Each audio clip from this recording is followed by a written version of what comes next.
안녕하세요. 사랑하는 성도님, 구원의 주님이 우리와 함께 하십니다. 우리와 함께 하시는 주님을 찬양합니다. 기도합시다. 하나님 감사합니다. 저희들을 사랑하셔서 구원하시고 또 자유와 해방의 길로 인도하여 주신 주님, 오늘도 저희들은 주님의 말씀 앞에 섭니다.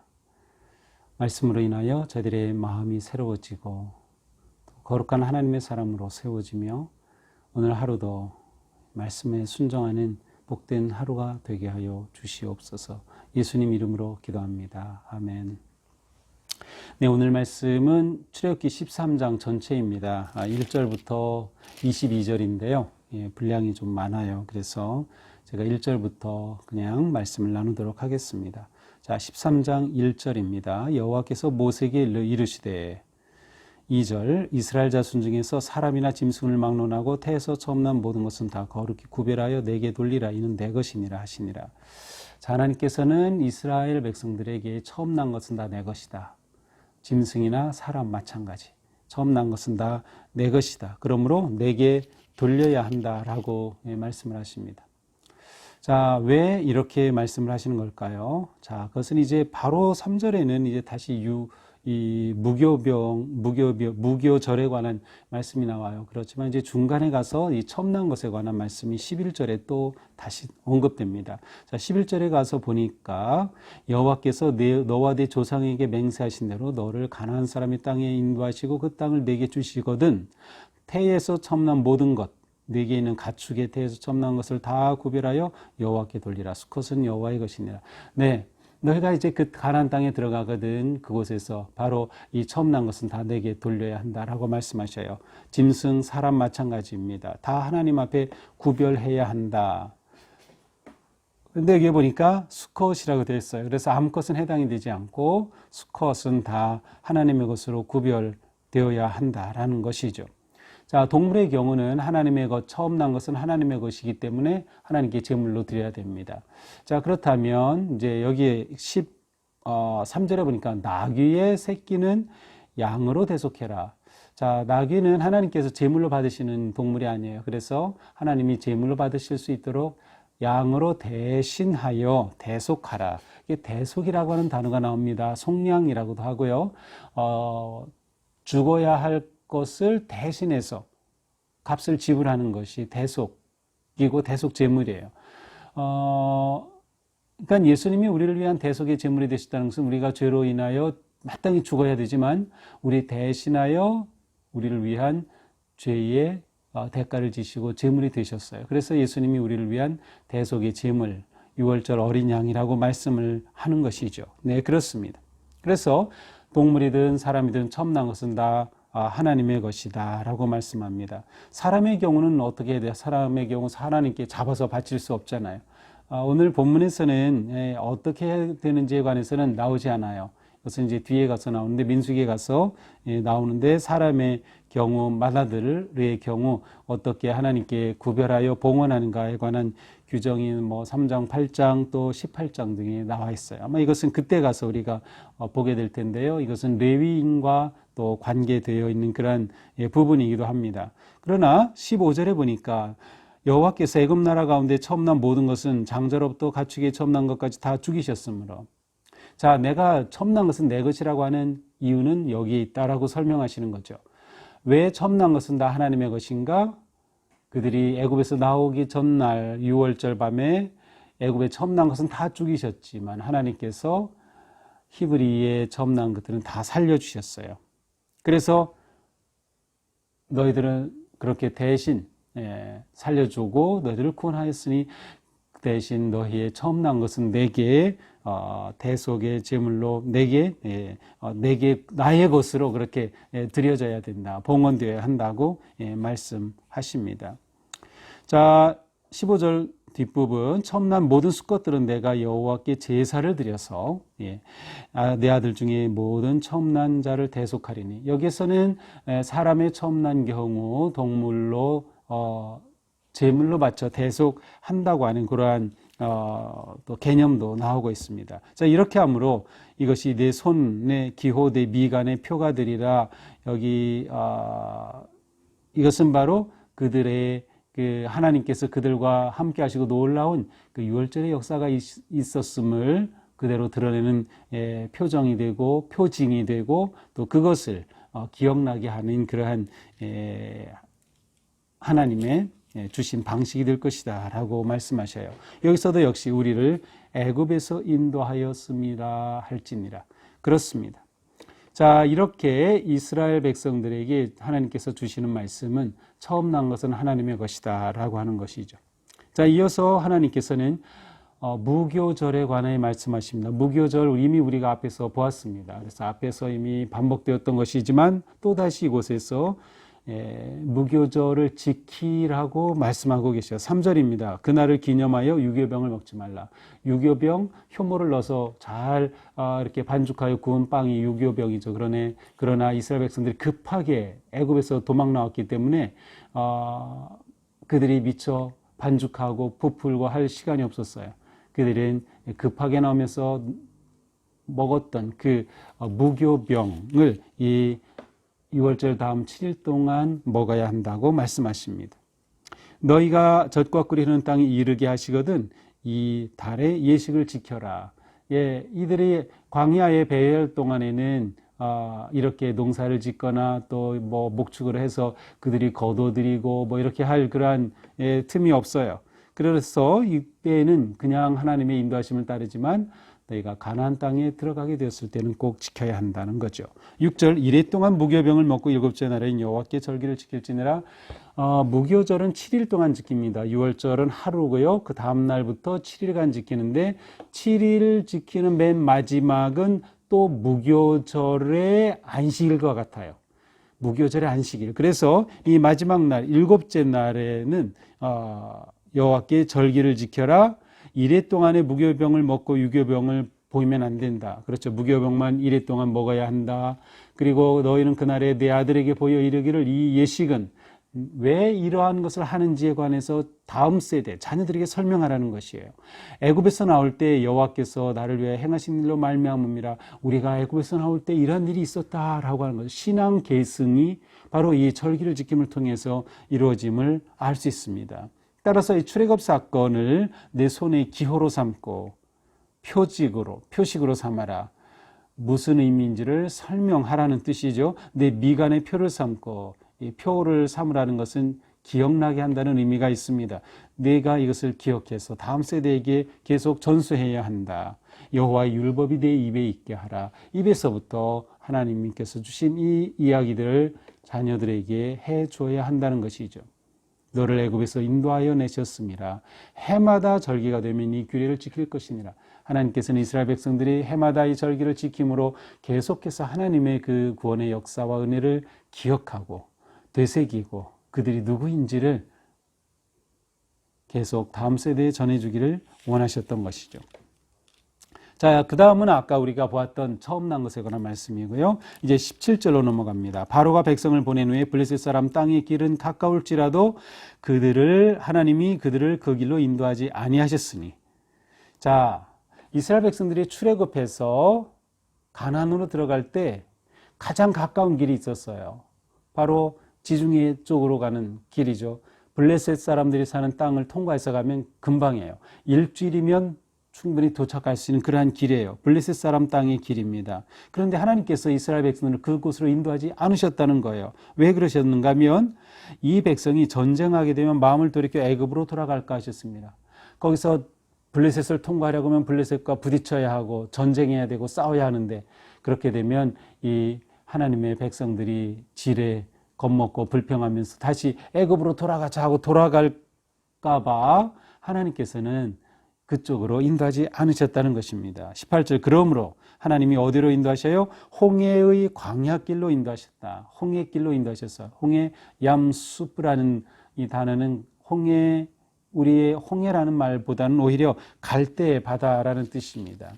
갈대 바다로 인도하셨다. 자, 그러니까 하나님께서는 지금 이스라엘 백성들이 아직 하나님의 백성으로 훈련되지 않은 상태죠. 그냥 이제 애굽에서 막 탈출하고 쫓아내서 나왔는데 그들이 다시 돌아갈까 봐 하나님께서는 블레셋 길이 아닌 바로 홍해 길로 이끌어 가셨다라고 말씀하고 있어요. 그래서 이제 그들이 홍해 길로 들어서게 되는 내용이 뒤에 나오죠. 자, 이때 모세는 무슨 일을 했는가 하면 19절 요셉의 유고를 가졌으니 요셉이 이스라엘 자손으로 단단히 맹세하여 이르기를 하나님이 반드시 너희를 찾아오시리니 너희는 내 유고를 여기서 가지고 나가라 하였음이더라. 네, 모세가 요셉의 그 유고함을 가지고 오는 것입니다. 그 시신이 담긴 관을 어깨에 메고 나왔어요. 왜 그랬냐면 바로 요셉이 그것을 부탁했기 때문이죠. 단단하게 맹세해서 너희가 그 땅으로 돌아갈 때 반드시 나를 데리고 내 유고를 그쪽으로 가지고 가야 한다. 하나님은 너희를 반드시 찾아오신다. 너희를 반드시 구원하신다. 그때에 나를 메고 가라. 몇 년이나 걸렸을까요? 요셉이 이렇게 말한 후 약 350년입니다. 약 350년이 지난 후에 정말로 하나님께서 이들을 기억하셔서 찾아오시고 이집트에서 탈출하게 자유케 해주시는 거죠. 그래서 모세는 바로 요셉의 유고를 그 관을 메고 출발하였습니다. 자, 20절 그들이 숫곳을 떠나 광야의 끝 에담의 장막을 치니, 자, 그들의 첫 번째 쉬었던 것이 숫곳입니다.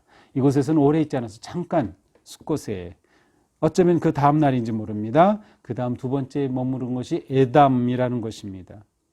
자, 21절 여호와께서 그들 앞에 가시며 낮에는 구름 기둥으로 그들의 길을 인도하시고 밤에는 불 기둥을 그들에게 비추사 낮이나 밤이나 진행하게 하시니 낮에는 구름 기둥 밤에는 불 기둥이 백성 앞에서 떠나지 아니하니라. 자, 그런데 이들이 갈 때에 하나님께서 구름 기둥과 불 기둥으로 인도하셨다는 거죠. 아마도 이 구름 기둥과 불 기둥은 이스라엘 백성들이 출애굽한 직후부터 나타났던 것 같습니다.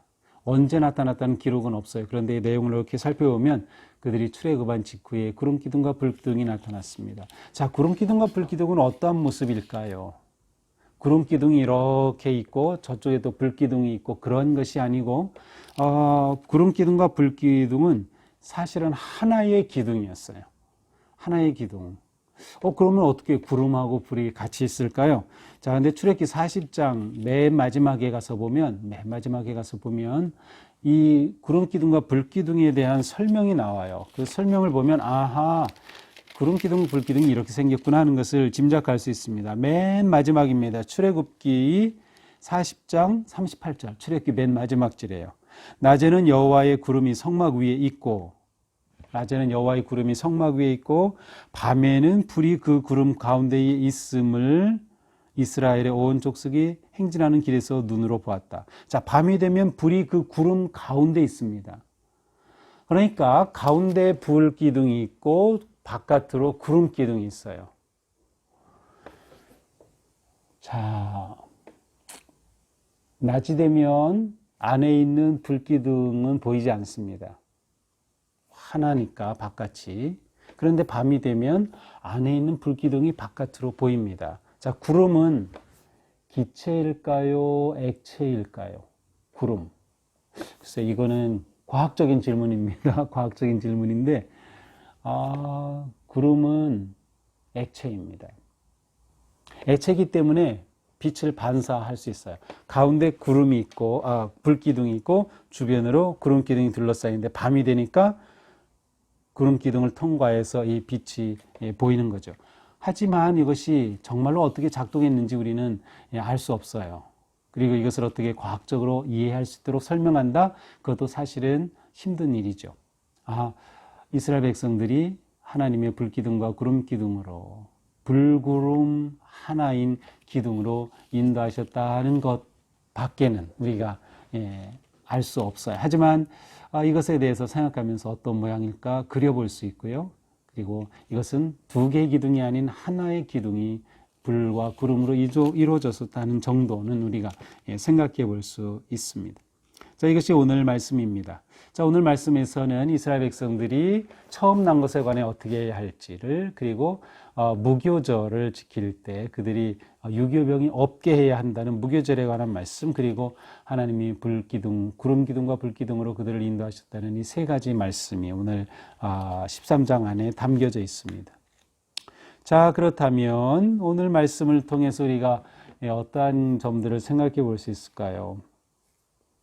자, 먼저 하나님께서는 처음 난 것은 다 내 것이다 라고 말씀하시면서 구별해야 한다 라고 말씀하셨습니다. 자, 우리가 믿음의 생활을 사는 것은 다른 말로 표현하면 구별된 삶을 사는 것이라고 말할 수 있습니다. 구별된 삶을 사는 것이다. 먼저 우리의 마음과 영이 구별되었죠. 예수 그리스도를 믿어 우리는 세례를 받았고 세례를 통하여 하나님의 것으로 인침을 받았어요. 하나님의 것으로 딱 하나님의 소유됨이 확증되었기 때문에 우리는 구별됐어요. 세상으로부터. 물론 우리는 세상 안에 살고 있지만 세상과 구별된 존재입니다. 우리의 신앙생활은 전부 보면 다 구별된 겁니다. 예를 들어 예배, 그렇죠. 우리는 예배 드릴 때 또 시간이 정해져 있어요. 우리는 그 시간을 구별한 것입니다. 예배 시간으로, 하나님께 드리는 시간으로 구별한 것이죠. 또 우리가 예배 드리는 장소 구별한 것입니다. 우리는 그 장소를 성소라고 부르죠.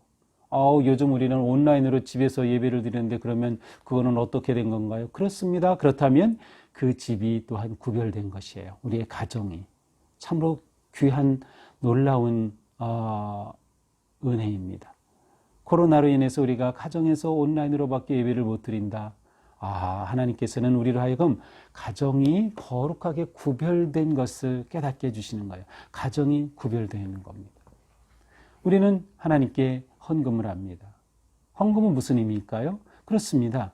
하나님은 모든 것의 주인이심을 우리가 믿음으로 고백하면서 구별하여 하나님 앞에 드린 것입니다. 11조는 특별히 오늘 본문을 본다면 구별의 의미가 아주 강합니다. 처음 난 것을 하나님께 드림으로 모든 것이 하나님의 것임을 인정하듯이 우리가 11조를 한다는 것은 하나님께서 모든 것의 주인이심을 고백할 때 11조를 드림으로 모든 하나님이 주신 모든 것이 하나님의 것임을 믿음으로 고백하고 구별하게 되는 것이에요. 그러니까 11조는 대표성을 지니는 겁니다. 우리가 가지고 있는 모든 것의 대표성을 지니는 거죠. 그렇게 드림으로. 이것은 우리의 믿음의 헌신일 뿐만 아니라 하나님의 것으로 구별함으로 모든 것이 또한 하나님의 것으로 거룩하게 여겨지는 그런 의미를 담고 있습니다. 자, 우리가 이 구별 신앙을 잘 지켜야 합니다. 이 구별 신앙을 잘 지켜야 돼요. 예전에는 성도님들이 이러한 것을 아주 잘했어요. 그런데 요즘은 점점 새로운 세대가 일어나면서 이러한 것에 굉장히 좀 무딘, 또 별로 관심도 없는, 또 잘 알지 못하는 그러한 시대인 것 같아요. 하지만 이런 때에서 우리가 구별된 신앙을 잘 지켜야 되겠다는 것이죠. 자, 다음으로 하나님께서는 그들 가운데 불기둥과 구름 기둥으로 나타나셨어요. 자, 구름 기둥과 불 기둥은 우리와 함께 하시는 하나님을 의미합니다. 이스라엘 백성들은 구름 기둥과 불 기둥을 보면서 하나님이 우리와 함께 하시는구나라는 것을 확신하고 믿을 수가 있었어요.